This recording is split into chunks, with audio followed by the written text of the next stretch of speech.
bisimila ka bi bamanankan kunnafoni sɔrɔlenw kɛnɛ kan min bɛna walawalali k'aw ye Mali kibaruyaw ani diɲɛ fan wɛrɛ kibaruyaw la bakuruba kunnafoni kelen de don. Kasangani Bamadani ka ziyara ye tamani Seydi Sherif Usman Madan Haidara a ye kunnafoni kɛnɛ dɔ sigi juma tɛmɛnen ani kunnafonidilaw ni ɲɔgɔn cɛ. O de y'an don k'an ye bakuruba kunnafoni na sɔɔni min bɛna walawalali caman k'aw ye aw bisimila.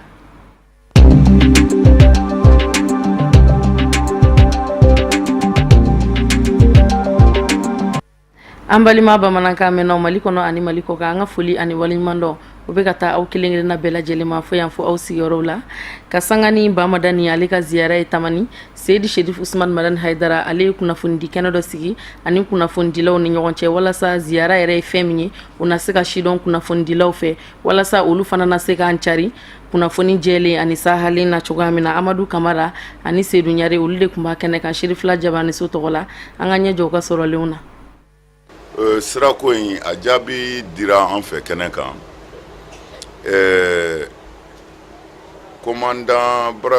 Commandant ka adjoint o y'a fɔ ko minnu bɛ sira dilan ko a ti tile 3 bɔ fɔlɔ u nana mesures ta ka jatew minɛ u fɛ yen. Ayiwa ni o kɛra ka ban ne hakili la an b'an sigi k'o de jaabi kɔnɔ fɔlɔ ni min bɔr'o la parce que n'an ko sira ka dilan minnu bɛ sira dilan n'olu nana sira suma ka ban. Bon ne hakili la an b'an jigi d'a kan ko n'Ala sɔnna baara bɛna daminɛ. Mali faamaw an sigilen bɛ k'u lajɛ an kɔni k'an ka devoir min kɛ ka baara min kɛ pour que jamana bi suma alors bɛɛ bɛ se ka hɛrɛ sɔrɔ Ala y'an seere ye an b'o la sufɛ an b'o la tile fɛ. Mais économique o kɔni o karamɔgɔw ka jɔyɔrɔ foyi tɛ o la o kɔni ye politique mɔgɔw ka ko de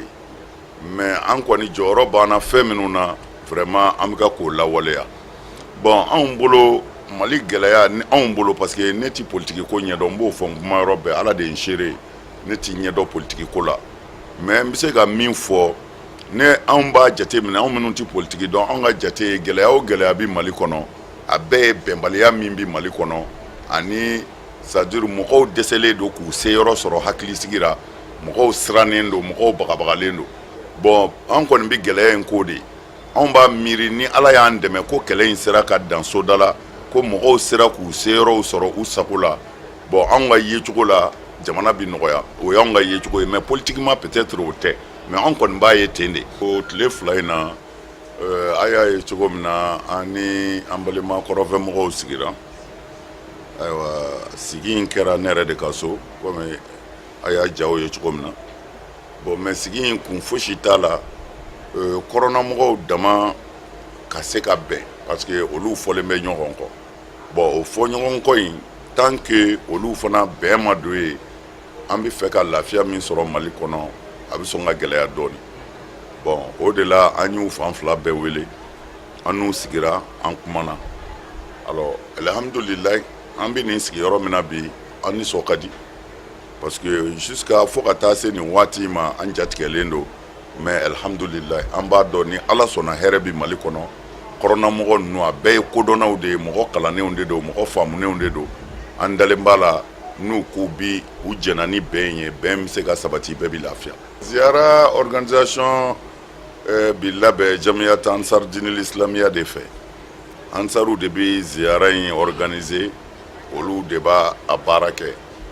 dɔrɔmɛ o dɔrɔmɛ bi bɔ a la a bɛ bɔ olu de kunna. Jama in a n'a caya n'a bonya bɛɛ n bɛ fɛ k'a f'u ye faama ka dɔrɔmɛ t'a la faama ka 1 franc t'a la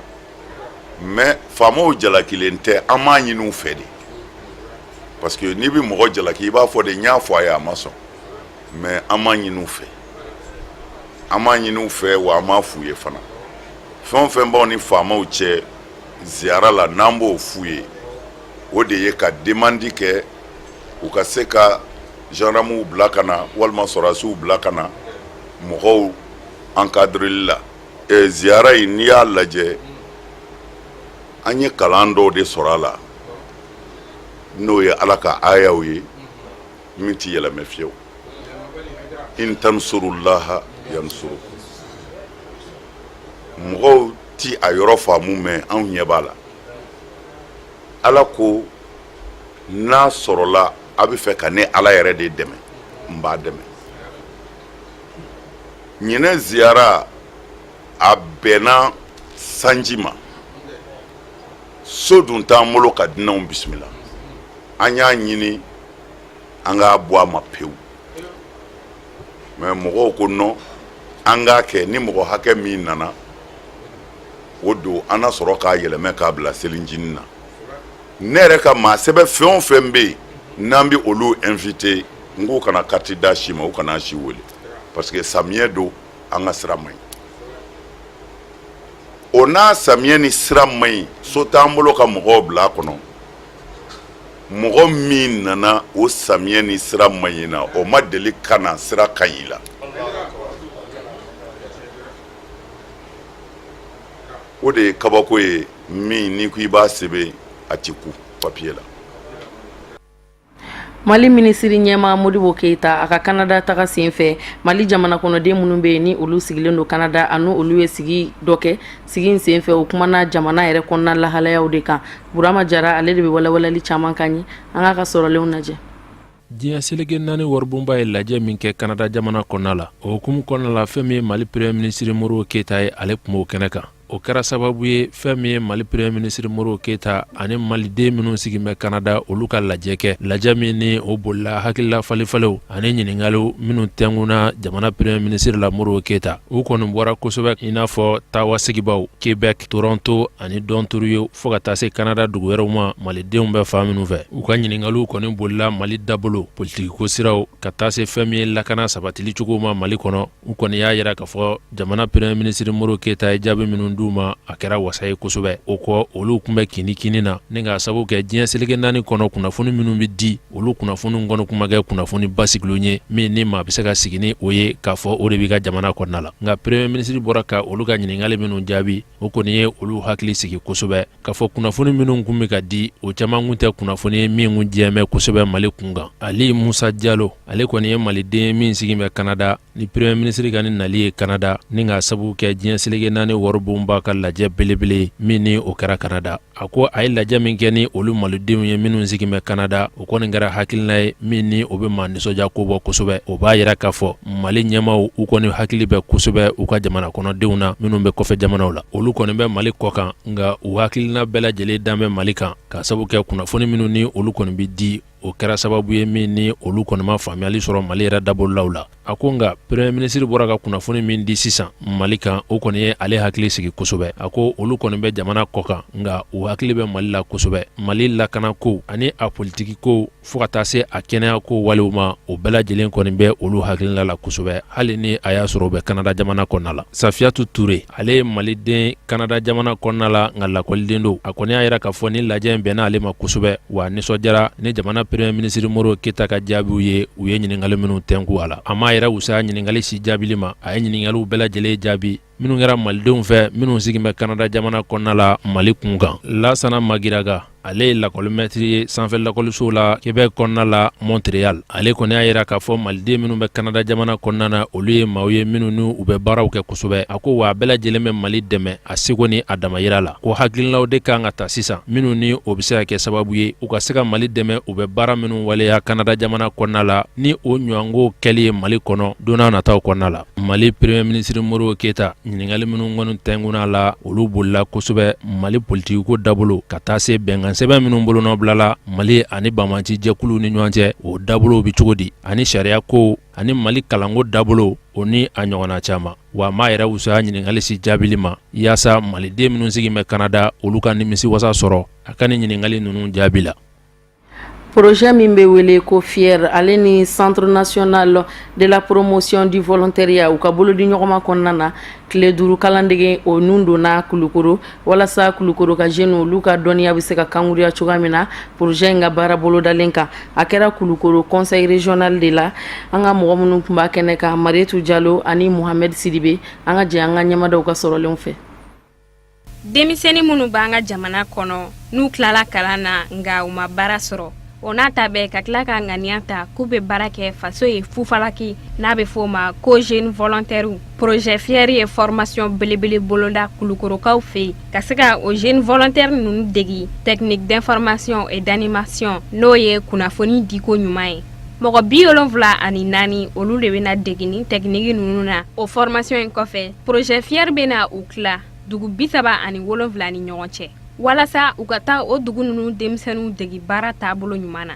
Formation ni a bɛ kɛla hukumu kɔnɔna la a bɛ kɛ an ni projet fier an n'u ka jɛ kɔnɔna la. Projet fier ye projet mun bɛ an ka togodala denmisɛnninw dɛmɛ k'u kalan ani k'u dege baara kɛcogo la u ka sɛnɛfɛnw u bɛ se k'olu bayɛlɛma cogoya min na k'olu ba. Donc anw ye volontaire anw bɛ mɔgɔ bɔ ka d'u ma minnu volontaire ye mun ye cɛbɔw minnu ko denmisɛnnin minnu ko an b'an yɛrɛ di an faso ma an tɛ wari ɲini an tɛ sanu ɲini mais an bɛ faso ko de la yɛrɛ ko. Donc olu de bɛna taa fier ka baara kɛ ka taa kungo togodaw la ka t'u sigi ka fier ka baara taabolo ye mun ye a bɛ ɲɛf'u ɲɛna cogoya min na ka togodala denmisɛnninw k'olu fana dege baara fɛn na k'u kalan u bɛ se ka baara bɛ se ka ji d'u bolo cogoya min na. Donc an ye denmisɛnnin minnu ta olu baara kama o de olu de fana bɛ na an bɛna olu de senna bila bi ka kalansen d'u kɔrɔ kalansen minnu b'a to u bɛ se k'u ka jamana dɔn k'u yɛrɛ dɔn k'u danbe dɔn n'u taara u bɛ taa togoda minnu na ka taga denmisɛnnin minnu sɔrɔ u n'olu ka kɛ kelen u ka se ka olu fana dɛmɛ k'u ka Mali dɔn ka malidenya dɔn ka malidenɲumanya dɔn ka se k'u ka baara kɛ pour que Mali bɛ se ka taa ɲɛfɛ cogoya min na. An bɛna denmisɛnnin 74 de kalan. Bon denmisɛnnin 74 na 37 o ye cɛ 37 o ye muso ye. Bon mɔgɔ 2 de bɛ sigi togoda kelen na. Donc n'i y'a jateminɛ i bɛ sɔrɔ dugu 37 u bɛna taga yen nɔ de cɛ kelen muso kelen ka t'u sigi musow bɛ musow kalan cɛw bɛ cɛw kalan. U bɛna taa denmisɛnnin minnu degi olu si b'a ta san 15 ka taa bila fo san 40 wa o bɛna kɛ sababu ye togodala denmisɛnnin ninnu ma k'u degi sɛnɛ taabolo u ka sɛnɛkɛfɛnw bayɛlɛmani ani sɛnɛ bɛ se ka tɔnɔ min lase u ma. Projet fier yɛrɛ ka laɲini ye ka denmisɛnnin minnu bɛ togoda la n'u si b'a daminɛ san 15 fo ka se san 40 ma projet fier ka laɲini ye ko olu former ani k'u dɛmɛ sɛnɛ yiriwali ani dunkafa sabatili an ka togodaw la. Tiɲɛ do ni volontaire ninnu denmisɛnninw do mais u tɛ an ka cible ye mais an ka laɲini dɔ ye sani an ka taa mɔgɔ wɛrɛ ta ka taa animation kɛ an ka village ninnu na ngo an bɛ convention de kɛ ni CNPV an ka volontaire dɔw ta parce que i b'a ye k'a fɔ hali an ka denmisɛnnin dɔw bɛ yen nɔ baara sɔrɔli ka gɛlɛn u ma parce que ko expérience t'u la. Bon ne hakili la nin contrat san kelen contrat ni o fana b'a to nin denmisɛnnin ninnu fana bɛ expérience sɔrɔ u bɛ se k'u bolo bɔ baara wɛrɛw nɔfɛ mun tɛ nin fɛn ye parce que nin tɛ mɔgɔ ka baara ye mɔgɔ se k'i ka baara kɛ nin donc nin fana ye formation de ye olu bolo nin fana kalan de ye olu fana bolo. O baara in bɛɛ tɛmɛnen kɔfɛ projet fier ka formation in bɛna to ni jeune volontaire mɔgɔ 74 bɛɛ ka kunnafoni ɲuman k'o sɔrɔ walasa ka se ka taa togoda denmisɛnnin ninnu kalan ka ɲɛ. Nin ko in bɛna kɛ tare ye togodala denmisɛnnin ninnu ma barisa san 1 kɔnɔ u bɛna degi projet monteliw la u ka sɛnɛfɛnw bayɛlɛma cogo ani wari yɛrɛ ɲini cogo.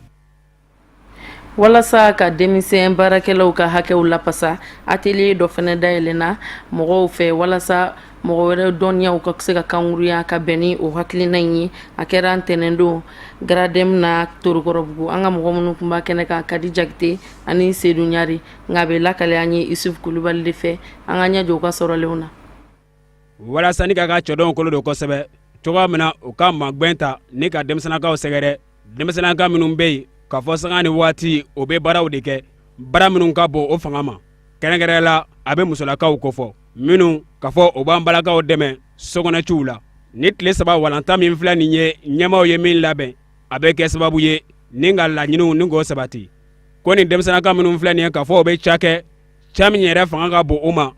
ko 100 35 buruburu 4 olu b'a daminɛ san 15 la ni ka dɔ dugumala la. Bi ne nana ONG Gradem na ka atelier dɔ présider o atelier mɔgɔ minnu bɛ baara kɛ ka gouvernement dɛmɛ pour que mɔgɔ denmisɛnnin minnu b'an dɛmɛ so kɔnɔ minnu ma san 15 sɔrɔ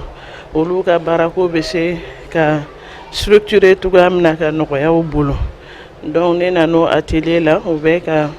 agents former pour que u bɛ se ka kuma mɔgɔw fɛ u bɛ se ka faamu cogoya min na ka fɔ denmisɛnnin ni baara girin dɔ man kan donc u ka hakɛ a ma fɔ k'u tɛ baara kɛ mais u ka hakɛ kɛ ka dan u si hakɛ la donc an nana o de atelier présideli la parce que gradin min ye direction régionale ne bɛ direction régionale la c'est-à-dire cakɛda min bɛ Bamakɔ kɔnɔ yan min ɲɛsinnen don musow ka ɲɛta denmisɛnnin ani duw ka ɲɛta ma ne y'o ɲɛmɔgɔ ye donc an n'u bɛ baara kɛ ɲɔgɔn fɛ o la bi nana u kɛrɛfɛ ka na u accompagner atelier in na bon an yɛrɛ bɛ denmisɛnnin minnu fɔra ye nin olu yɛrɛ ni baara man kan parce que ni denmisɛnnin ma san 15 sɔrɔ u ka hakɛ yɛrɛ tɛ baara ye o kan ka kɛ école de la bi a kan ka sigi kalan kan ka kalan komi denmisɛnnin tɔw bɛ kalan togoya min na mais bɛɛ b'an ka jamana togoya dɔn n'a ma ɲɛ u nana baara fɛnɛ kɛ minnu b'u u employé olu k'a dɔn k'a fɔ dan de b'u ka baara la u ka baara d'u ma min n'u si hakɛ bɛ ta ɲɔgɔn fɛ sinon n'u sera masaw sera k'u to école la u ka kalan komi denmisɛnnin tɔw de ka d'an ye bi Mali kɔnɔ kiiribulonw kɔnɔna na babusɔnw bɛ yen babusɔn bɛ kɛ sababu ye ni ka nin waleya ninnu kɛlɛ fo k'a dankari k'a la o de y'a to ni jɛrɛ min kɛlen filɛ nin ye a bɛ kɛ sababu ye ɲɛmaw ka an ka gafe minnu bɛ yen k'a fɔ u bɛ sariyaw matarafa k'a don ba la cogoya min na dansigi ani ɲɛnijugu o min bɛ taa ni k'an ka denmisɛnninlakaw sɛgɛrɛ ni ka dansigi a la sisan an b'an kunda diɲɛ fan wɛrɛ kibaruyaw la sɔrɔli kama Burama Jara a bɛ walawalali k'an ye an ka ɲɛ jɔ a ka bi sɔrɔlenw na.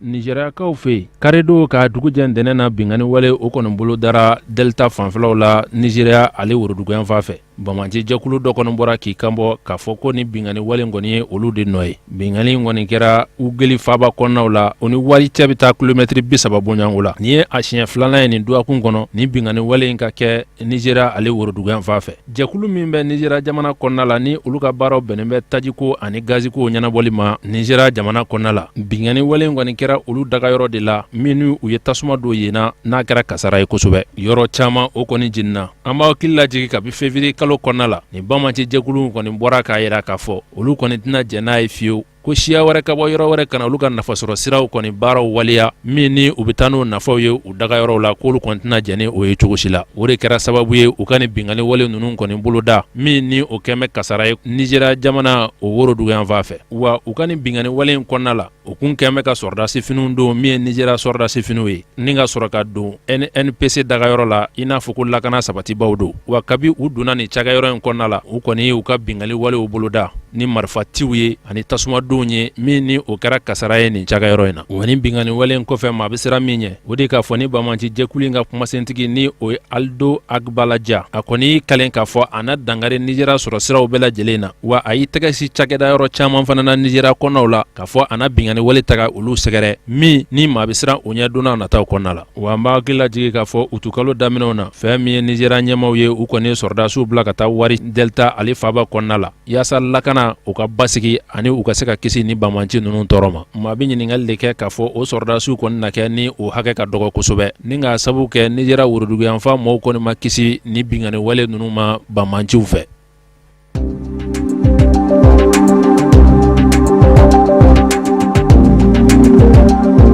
Kongo RDC kaw fɛ ntɛnɛn don septembre kalo tile 19 Kinshasa kɔnɔna la fanga gwara daba minnu bɛ olu kɔni ye laɲini kɛ ni taama ye k'a fɔ Joseph Kabila ale kɔni ka fanga bila ka kɛ ni a ka fanga waatiw gunni ye o taama kɔni bolodalen fanga gwara dabaw fɛ u ni polisiw karila ɲɔgɔn na min ni o kɔni kɛra kasara ye kosɛbɛ maa 17 bɔɲɔngo o kɔni ni tora min ni jamana ɲɛmaaw kɔni ye o kunnafoni di nka fanga gwara dabaw fana y'u ka kunnafoni di o kɔfɛ k'a yira k'a fɔ maa 50 bɔɲɔngo o de ni tora ni taama wale in na politigitɔ minnu farala ɲɔgɔn kan gwara kɔni da jamana ɲɛmaa ni o politiki tɔn ninnu ye FONIS, ECD, ML, ATD, CNC fo ka taa se UDPS ma. Olu kɔni y'a yira bi tarata septembre kalo tile 20 k'a fɔ ko tasuma kɔni donna olu dagayɔrɔw la Kinshasa kɔnɔna la. Maaw fɛ minnu ni u fana ni marifaw kun bɛ ɲɔgɔn na nin baara ninnu waliyali la. Wa ni politiki tɔn minnu jɛmɛ ka gwara da fanga ɲɛmaa la Joseph Kabila, u kɔni y'a yira k'a fɔ olu tɛna u bolo jigi u ka nin wale in na. Wa u bɛ laɲini kɛ jɛkulu min ka baaraw bɛɛ lajɛlen bɛnnen bɛ kalataw labɛnni baaraw ma Congo RDC kɔnɔna la. Ko wa u b'a ɲini fɛ jamana sariya sunba ye don minnu fɔ ni jamana ɲɛmaa kalafiliw kan ka kɛ o donw na, ko u k'u jija u bɛɛ lajɛlen ka sigi sen kan ka bɛn o don kofɔlen ma. Yaasa fɛn min ye jamana ɲɛmaa ye Joseph Kabila a bɛ se ka taa ka bɔ olu kunna cogo min.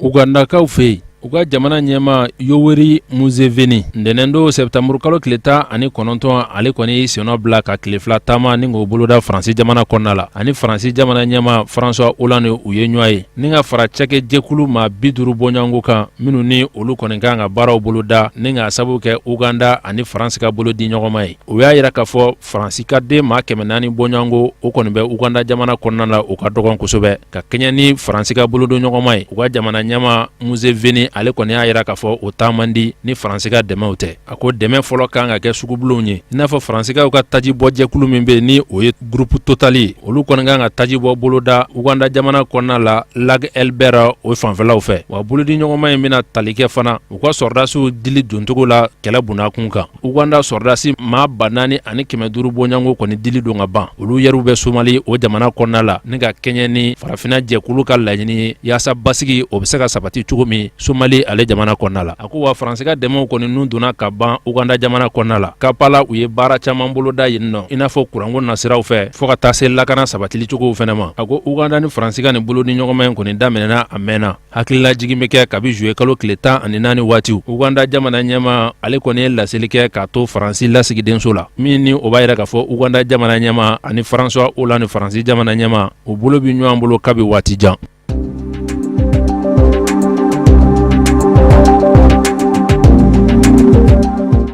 Sananga bi bamanankan kunnafoni sɔrɔlen kun cɛ an bɛ dɔ fɔ farikolo ɲɛnajɛ la farafinna bolola dolanti ɲɔgɔn dan senfɛ Tunisie ka olu de jɔnjɔn ta a kɛra kari tɛmɛnen 29 Tunisie ka olu ye Egypte bugɔ o de kan an ka mɔgɔ minnu kun b'a kɛnɛ kan Isuf Kulubali ani Samba Traoré an ka ɲɛmada sɔrɔlen fɛ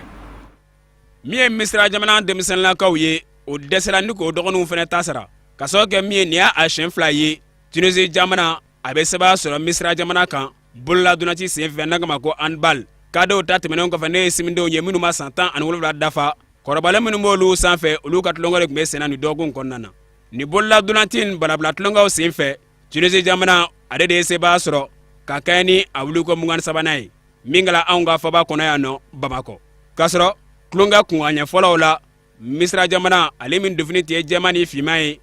a bɛ wulikajɔ bonya kosɛbɛ nka min ye Tunisie jamana ye o min dofini tɛ bilenman ye o tɛna sɔn k'a ka fɛɛrɛw ja bolo a bɛ kɛ sababu ye tulonkɛ kun fɔlɔ a bɛ kuncɛ 2 na 14 tɔn 2 ni ɲɔgɔn cɛ tulonkɛ wuliko 2nan a bɛ ta yen kosɛbɛ ni tɔn 2 ni ɲɔgɔn cɛ ka sababu kɛ min ye fademaw don bolola donati nasiraw fɛ o de bɛ kɛ sababu ye 2 bɛ kɛ ka tugu ɲɔgɔn nɔfɛ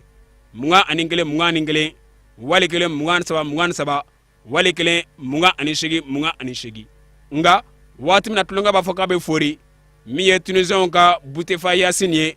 a bɛ kɛ sababu ye ni ka kunkɔrɔta ta ni ka di a ka jamana ma cile min donna Bouteflika Yacine fɛ a bɛ kɛ sababu ye a ka tɔn bɛ sɛbɛn sɔrɔ sabu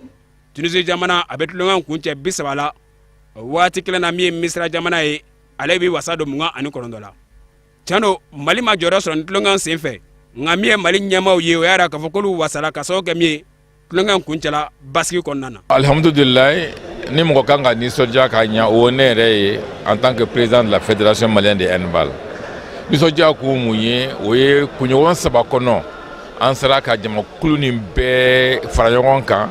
ka ballon tan denmisɛnninw ka ballon tan a tɛ ɲɛ tuma dɔ la mankan kɔ mais alhamdulilayi basimaba foyi la depuis a daminɛna ka bila bi la ka kuncɛ hɛrɛ ni badɛ la o ye ne bolo fɛnba ye donc o nisɔndiya o ye ne sɔrɔ a filanan min ye o ye k'a fɔ an ka denmisɛnninw fana tun b'a la ka taa kade maaw ka bɛn junior la o y'a ye ka fɔ n'i y'a ye i kɛ sanfɛla sɔrɔ i kan ka dugumala baara de kɛ fɔlɔ hali an kɛ min kɛlen filɛ nin ye ka jamana wɛrɛ caman kunbɛn o n'o ko balontan kɛ o y'u ma expérience ye min b'a to u bɛ se k'i jija siɲɛ wɛrɛ ka sanfɛla sɔrɔ u ka techniquement u ye min kɛ nsen nin hali n'a ma kɛ nisɔndiya ko ye min kɛ diyara n ye dɔrɔn o ye k'a fɔ i y'a ye k'a fɔ n'i ye sɔbɛ kɛ i bɛ sanfɛla sɔrɔ o de ye nin bɛɛ ye fɛɛrɛ dɔ de ye n'i y'a ye nin kɛra u ɲɛ ye nin ye u ka entraîneur wo anw yɛrɛ wo wuli yɛrɛ wo u bɛɛ y'a ye sa k'a fɔ n'i y'a ye i kɛ sanfɛla sɔrɔ i ye dugumala de dilan fɔlɔ donc an bɛɛ kan k'an jija sa to y'a kɛ cogo min na an k'an jija ka s'o ɲɔgɔn na pour k'an kɛ sanfɛla fɛnɛ sɔrɔ. Je pense que nimisiwasa dan don an nimisi wasalen don parce que ka da kan Mali ye ni compétition abrité juniorw ani cadew organisation kɔni a minnu nana jamana tɔ minnu nana u y'a yira an na k'a fɔ an ye ko a ɲɛna n'a ɲɛna an ye baara kɛ o hukumu kɔnɔna na an bɛ ministère des finances fo ministère des finances ye wari bila an ka disposition na walasa ni fɛnw bɛɛ ka se ka kɛ an bɛ partenaires fana fo partenaires dɔw fana y'anw dɛmɛ walasa an ka se ka nin bɛɛ kɛ donc an kɔni nimisi wasalen don an bɛ foli lase aw fana ma aw journalistes parce que fɛn fɛn kɛra a y'a lase yɔrɔ wɛrɛ a y'a lase fasodenw tulo la a y'a lase u y'a kalan journaux fana na donc an b'aw fo ka wale ɲuman dɔn. an b'a fɔ aw ye k'a fɔ Algérie Égypte ani Tunisie nin tɔn saba nata farafina jɔyɔrɔ fa diɲɛ bɛngun kɛnɛ kan bolola donaci nasiraw fɛ san 2017. o de bɛ dan sigi an ka bi bamanankan kunnafoni sɔrɔlenw na aw ni ce aw ka ɲamadali la aw k'an bɛ sini ni Ala sɔnn'a ma.